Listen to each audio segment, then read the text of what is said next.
দিল্লির রাস্তায় একজন আবেদ আল্লাহ বেচারি হেঁটে চলেছিলেন, আর একটা নবদম্পতি স্বামী আর স্ত্রী দুইজন বিয়ে করছে, দুইজনের মধ্যে সেই মহাব্বত।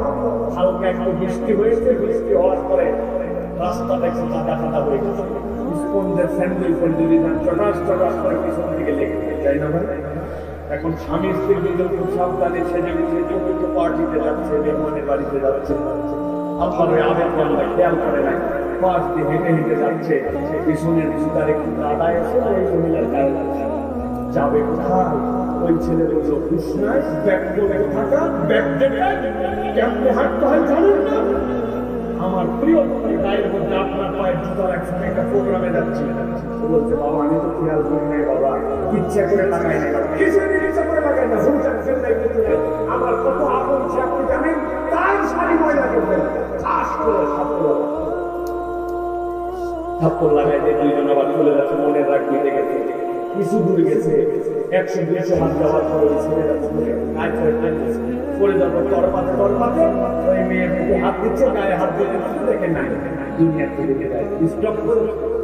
ওই মেয়েটা চিল্লাচ্ছে ওই জায়গায়, এই সামনে যে মুরব্বী চলে যাচ্ছে, মুরব্বী আমার স্বামীটাকে মেরে ফেললে, মুরব্বী আমার স্বামীটাকে মেরে ফেললে। এই তাজা ছেলে বলছে চলে গেল, আর সবাই বলতেছে আপনি মেরে ফেলবেন না, আমি থেকে মারবো বাবা। একটু আগে ওই বড় আমারে মারছিল কি জন্য? কয়েকবার আমার স্ত্রীর গায়ের পানি লাগছিল, সহ্য করতে পারে না, এই জন্য আমার গায়ে আঘাত দিতে হাত করতেছে। তা আমি বলছি বাবা আমার এখন কোনো অপরাধ নাই। ওই মেয়ে বলতেছে শুনে দেখেন, এই ঠাকুর দোয়া করে আপনি নিশ্চয় একটা বদ দোয়া করছে, এই জন্য আমার এই তাজা এই চলমান স্বামী নিশ্চয় এখান থেকে চলে গেছে। মুরব্বীরা সবাই বলছে মুরব্বী আপনি কি কোনো সত্যি সত্যি বদয়া করছেন? বলছেন না আমি কোনো বদয়া করি, বিশ্বাস করে কোনো বদয়া করি নাই, তাজা মানুষ। মুরব্বী শেষে বলছে শোনো, ওই প্রিয়তমার স্ত্রীটা, ওই স্ত্রীটার এত প্রিয়, তার গায়ে মধ্যে একটু কাদা লাগছে জন্য তার স্বামী সহ্য করতে না পেরে আমার গায়ে ভাব করতেছে। আমি একজনের বাদে আমার একজন প্রিয় আছে, যিনি আমার আল্লাহ, তার সাথে আমার ভালোবাসা। এখন আমার অন্যায় না হওয়ার পর আমার গায়ে হাত তোলার কারণে আমার মহামণি যদি অসন্তুষ্ট হয়ে তার কিছু করেন তো আমার কি করা? আল্লাহ রাব্বুল আলামিন এই জন্য বলছেন দুনিয়ার মানুষ কানেকশন বিল্ড আপ করো।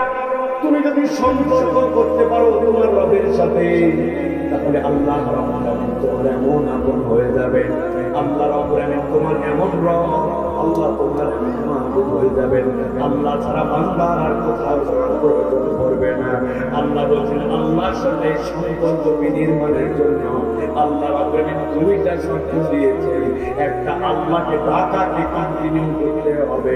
আমি গুনাহগার, আমার অপরাধ অনেক, আমার ডাক মনে হয় আল্লাহ শুনেন না, এরকম বলা যাবে না, বরং আল্লাহর কাছে আপনার অপরাধ স্বীকার করে বারবার আল্লাহকে ডাকতে হবে।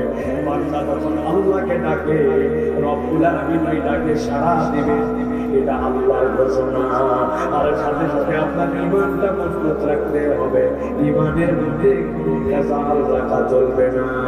মাবুদ আপনার আল্লাহ, খালেক আপনার আল্লাহ, মালিক আপনার আল্লাহ, আল্লাহ ছাড়া আমার আপনার ভালো মন্দ কেউ করতে পারে না। এই বিশ্বাস যদি একবার বান্দার প্রিয় হয়, ওই বান্দাকে আল্লাহ রাব্বুল আলামিন ডাকার সাথে সাথে সাড়া দিবে, ঠিক কি না? তাহলে কেউ হয় না, আমরা কি আল্লাহ রাব্বুল আলামিনকে ডাকতে রাজি আছি? কথা বলেন রাজি আছি? ওই ডাকারি মাজলিস হচ্ছে এইগুলা।